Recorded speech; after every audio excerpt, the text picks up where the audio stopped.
Olha, decidimos copiar as ações da Louise Barsi e ver no que vai dar, ou ver no que deu. E para quem não sabe, a Louise é uma grande investidora, filha do maior investidor pessoa física da Bolsa, Luiz Barsi, um cara que eu admiro há muito tempo já. E a Louise, ela faz trabalho bem legal no Ações Garantem o Futuro. E hoje a gente vai dar uma olhada em como ela investe e em quais são as maiores posições da carteira dela. Será que ela investe igual o Barsi ou será que ela discorda em alguns pontos? O que tem de parecido, o que tem de diferente? Bom, tudo isso que o Kevin Costa, dos nossos consultores, líderes de time aqui no Clube do Valor, que atende uma base grande de clientes, com dezenas de milhões de reais, vai te explicar a partir de agora e a bola tá contigo. E se você que está assistindo gostar, deixa o dedo no like e deixa aqui teu comentário. Eu já quero começar te explicando como que a Louise Barsi escolhe as ações para a carteira dela. Ou melhor, eu vou deixar ela explicar. Sempre fala muito do BEST. O que é o BEST? É um acrônimo maravilhoso que um aluno nosso sugeriu e a gente apelidou e pegou pra gente, que são os 5 melhores setores para você começar a analisar para uma carteira previdenciária. BEST: bancos, energia, seguros, saneamento e telecom. Perfeito. Repare que todas elas são empresas de serviço, cujos boletos no final do mês você não consegue escapar. Ou seja, a Louise e o próprio Barsi compram empresas desses 5 setores pensando em uma carteira para aposentadoria de longo prazo. E ela mesma diz no final do vídeo que acabou de passar aí para ti, que esses são aqueles setores que você sempre paga o boleto no final do mês. E por que isso é importante? Porque para a família Barsi, esses 5 setores vendem produtos e serviços considerados essenciais para a sociedade e para a economia, e tendem a se manter perenes mesmo em períodos de crise. Mas esse não é o único critério que a Louise usa para selecionar ações. Ela não sai simplesmente comprando elétricas e ações de telecomunicação sem olhar para alguns detalhes antes. Primeiro, ela investe em ações perenes, no método BEST, como eu acabei de explicar. Segundo, se não estão no BEST, ela escolhe empresas que são autossuficientes, como a Klabin, que planta a árvore para fabricar o papel lá na outra ponta. Terceiro, ela investe em empresas nas quais ela confia em quem está liderando a operação.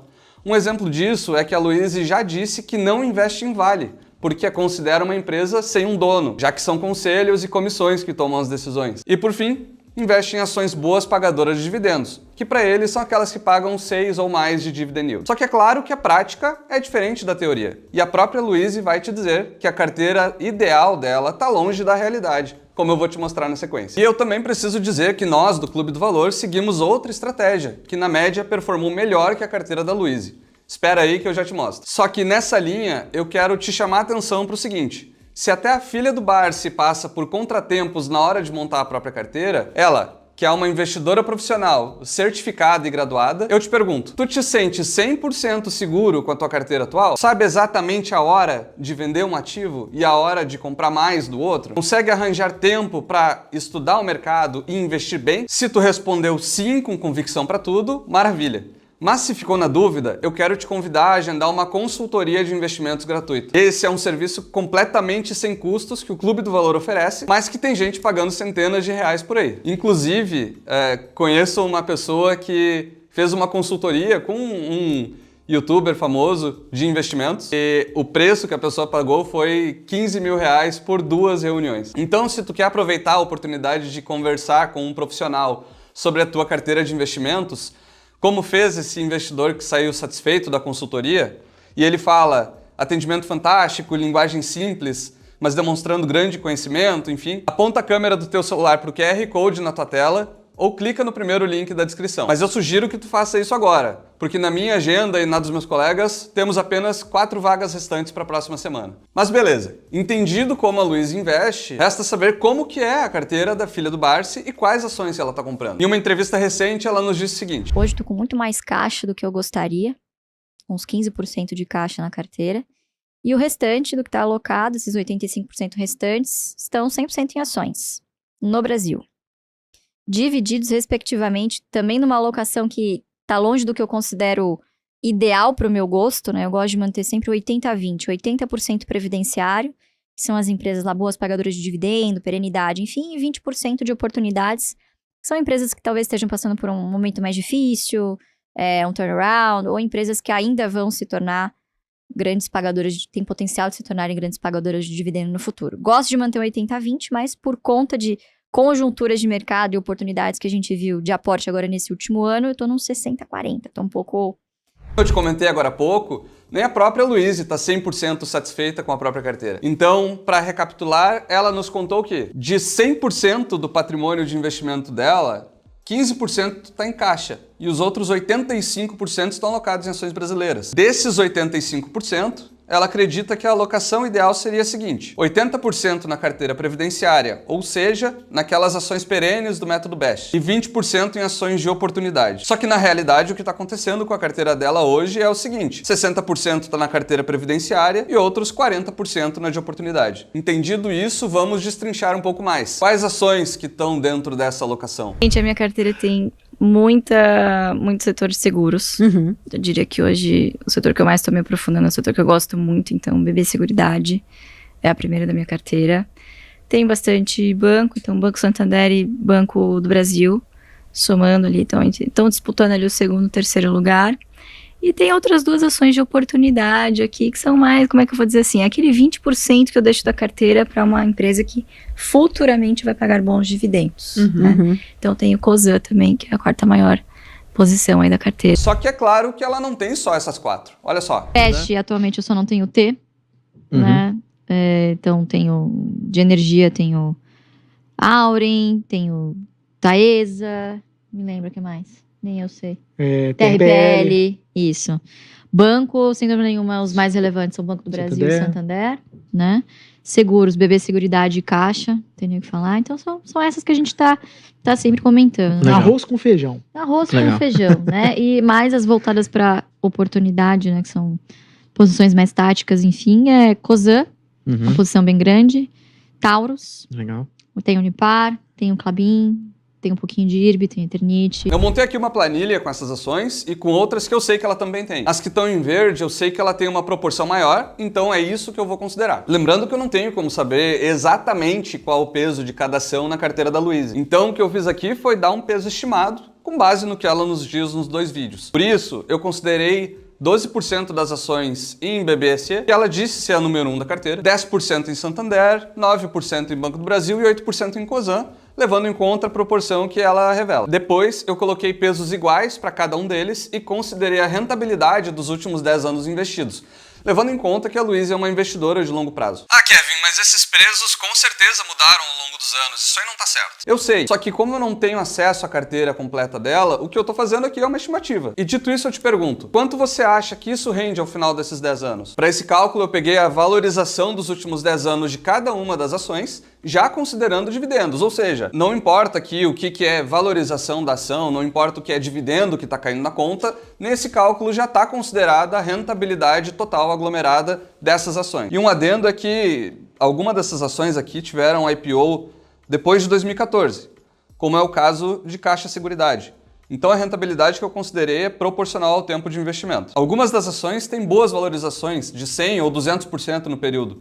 Outras tiveram retornos excelentes, como é o caso da Taurus e da Unipar em 10 anos. Outras ainda ficaram no negativo, como é o caso da IRB e da Eternit. Nesse contexto, dadas as proporções estimadas em carteira, a Luizy viu o seu portfólio render 439% no período de 10 anos. E aí você ouve isso e pensa, caramba, 439% em 10 anos. Baita resultado, vale a pena seguir o método da família Barsi. E realmente esse é um resultado excelente. Resultado esse que teria transformado 100 mil em 438 mil reais. 500 mil em 2 milhões, 5 milhões em 22. Tudo isso em um período de 10 anos. Só que aí eu chego em um ponto que eu preciso te questionar. Quão viável é investir assim? Será que vale a pena seguir a estratégia da Luizy? E para te responder, eu preciso te mostrar uma coisa. A Luizy é uma investidora profissional que vive disso. O trabalho dela é incrível. Mas eu também sei que não é a realidade da grande maioria dos investidores iniciantes. É por isso que, apesar de respeitar muito o método da família Barsi, aqui no Clube do Valor nós investimos de outro jeito, quando o foco são dividendos. Para te resumir uma estratégia toda em poucos segundos, o que nós fazemos é encontrar as ações mais líquidas, com boa lucratividade, que pagam altos dividendos na média dos últimos 3 anos. Além disso, nós excluímos as ações que apresentaram lucro líquido negativo no último trimestre ou lucro negativo nos últimos 12 meses. Fazendo todo esse filtro, nós fazemos a média do dividend yield dos últimos 3 anos de cada ação e entendemos se ela é realmente uma boa pagadora ou se foi um caso isolado de dividendo alto. Investir assim que foi o que nos fez ganhar do Ibovespa em um teste dos últimos 25 anos. Então, para eu te contar quanto a nossa estratégia rendeu e se rendeu mais ou menos do que a carteira da Luizy, eu quero te convidar a conhecer 7 das 10 melhores pagadoras de dividendos da Bolsa, a carteira de dividendos do Ramiro, do Clube do Valor e da maioria dos clientes que investem conosco. Clicando no segundo link da descrição, você também ganha um e-book que te ensina o passo a passo para seguir a estratégia. Clica aqui embaixo e depois me conta se você tem alguma dessas ações em carteira. Mas beleza, quanto isso rende a mais ou a menos? Um teste bem parecido com o que fizemos com a carteira da Luizy, que leva em conta a rentabilidade dos últimos 10 anos na máquina de dividendos, nos mostrou que os mesmos 100 mil que se transformariam em 438 mil em 10 anos com o método Barsi, teriam se transformado em 577 mil na máquina de dividendos. Agora, indo além, os 300 mil teriam se transformado em 1,7 milhão, 1 milhão teria quase triplicado, 2 milhões teriam se transformado em 11 milhões e por aí vai. Dá uma olhada na diferença da rentabilidade das duas estratégias nessa imagem. Mas por que isso acontece? Não é porque nós somos melhores investidores do que a Luizy, nem porque sabemos prever o futuro melhor do que ela. A verdade é que alcançamos resultados melhores por dois principais motivos. A máquina de dividendos considera a média dos 3 anos de dividendo do mercado todo, e não só determinados setores. Isso significa que várias dessas empresas vão estar descontadas, mas ainda gerando caixa, já que são boas pagadoras. Portanto, na máquina de dividendos acaba acontecendo de entrarem muitas empresas baratas. Na conta final, além dos dividendos altos, o potencial de valorização se torna maior. E segundo, e talvez o mais importante para o investidor comum, que não tem tempo de ficar acompanhando o mercado, a máquina de dividendos é 100% sistematizada, o que significa que todas as nossas decisões são automáticas. Depois do rebalanceamento, se o dividend yield da empresa caiu, ela sai fora para uma melhor entrar. E isso deixa de fora todos os vieses comportamentais que a gente possa ter. Além disso, nos poupa muito tempo, já que a Luizy, antes de escolher como investir, ela costuma visitar a companhia, conhecer os diretores. E eu tenho certeza que tu não tem tempo e às vezes não tem nem possibilidade de fazer isso, né? Mas agora me conta aqui embaixo, tu segue o método BEST ou segue alguma outra estratégia na hora de investir em ações de dividendos? Se você sente que não tem uma estratégia clara e só vai comprando ativos que lê nas manchetes, ou que o teu amigo ou youtuber preferido compra, e a tua carteira fica um acumulado de vários ativos que no fim do dia não tem relação nenhuma um com o outro, não tem uma lógica, um sentido dentro da estrutura de carteira, eu sugiro fortemente que você agende uma consultoria de investimentos gratuita para entender o que tá bom e o que pode melhorar na tua carteira. O link é esse aqui. Eu vou deixar aqui ao lado um vídeo que a gente te conta a verdade sobre investir em Vale. Grande abraço e até mais!